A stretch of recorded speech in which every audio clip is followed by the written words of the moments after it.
Thank you very much, Deputy President. Today is International Day for the Elimination of Violence Against Women. And, Deputy President, the Morrison government recognises that family and domestic violence in Australia is a national emergency. It is unacceptable that we are still seeing so many women and children killed as a result of domestic violence. And over the last 6 and a bit years, the Morrison government has demonstrated a profound commitment to preventing, addressing and ultimately ending this violence. Madam Deputy President, the statistics are unbearable, but they are a national emergency, and as a government I am very proud that we are confronting the need to take extremely strong action.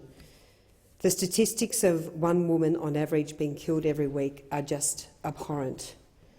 But, Deputy President, there are cases that stick in all of our minds, and one case that has never left me is the case of Darcy Freeman, the young child thrown off the Westgate Bridge by her father.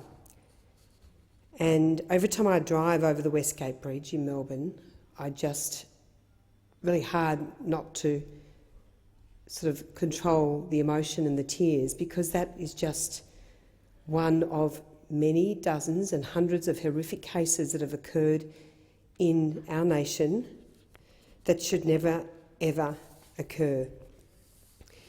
And, of course, Deputy President, our government has now made the single largest ever Commonwealth investment of $340 million to support the Fourth Action Plan, a plan which includes $82 million to improve and build on frontline services to keep women and children safe, and $78 million to provide safe places for people impacted by domestic and family violence. I mean, that is a very substantial investment, and I agree on the contribution that we have just heard that one of the most difficult challenges for women and children when they are faced with family violence is the support and the resources that they need to leave a violent relationship, and our government recognises this, and as a result we are providing that very, very substantial support.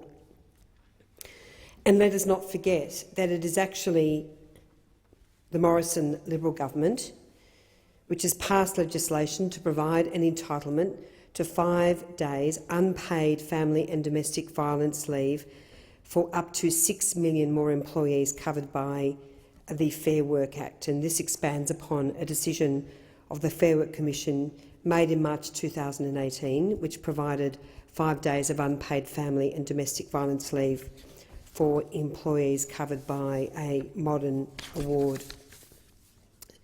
So, in fact, it is our government that is recognising the need for this leave and has taken that action. As part of the Fourth Action Plan and under the 2019-20 budget, and I mentioned the $82 million to build on the frontline services, I just want to go through some of these other investments in more detail. $68.3 million for prevention strategies to help eradicate domestic and family violence in our homes, in our workplaces, in our communities and our clubs. $35 million in support and prevention measures for Aboriginal and Torres Strait Islander communities funded under the Indigenous Advancement Strategy. $64 million for 1800 Respect, the National Sexual Assault, Domestic and Family Violence Counselling Service, and that's been a great success, Madam Deputy President, and those services have been substantially expanded.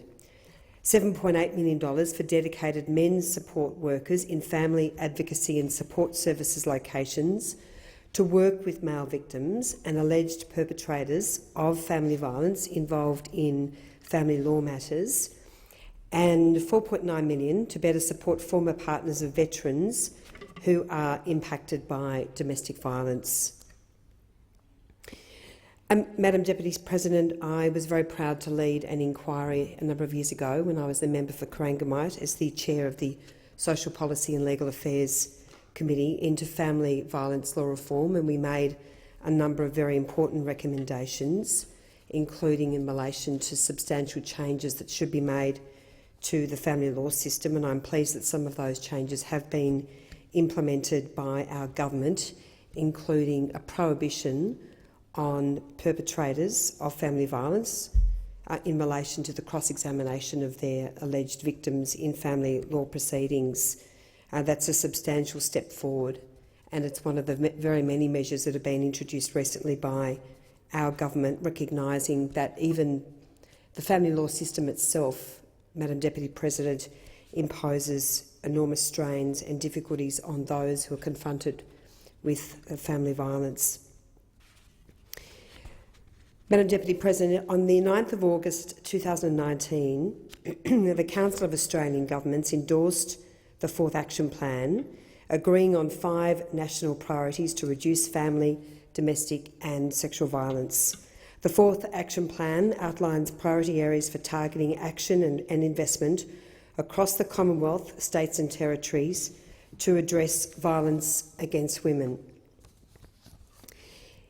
And that, of course, has been released today, and it really is, excuse me, it sets out another very important practical way as to how all governments working together are taking the important actions to address family violence. And it has a very strong focus on implementation, on measuring outcomes, which is particularly important now that we are moving into the 4th and final action plan of the national plan. Importantly, also, the implementation plan gives greater accountability and transparency on how the Australian government and each of the states and territories are working to support women and children who experience violence. Madam Deputy President, there is nothing more debilitating when a woman, in most cases, and her children faces family violence in the home, and the feeling of helplessness when someone can't escape that family violence. It is a national emergency, but I do want to stress this very important point. Men too can suffer family violence, and the government has taken a strong stand in relation to the measures that have been implemented, which are not gender-specific. We recognise, of course, that the vast majority of incidents do involve women as victims of family violence, but I do make that very important point that men also suffer from family violence.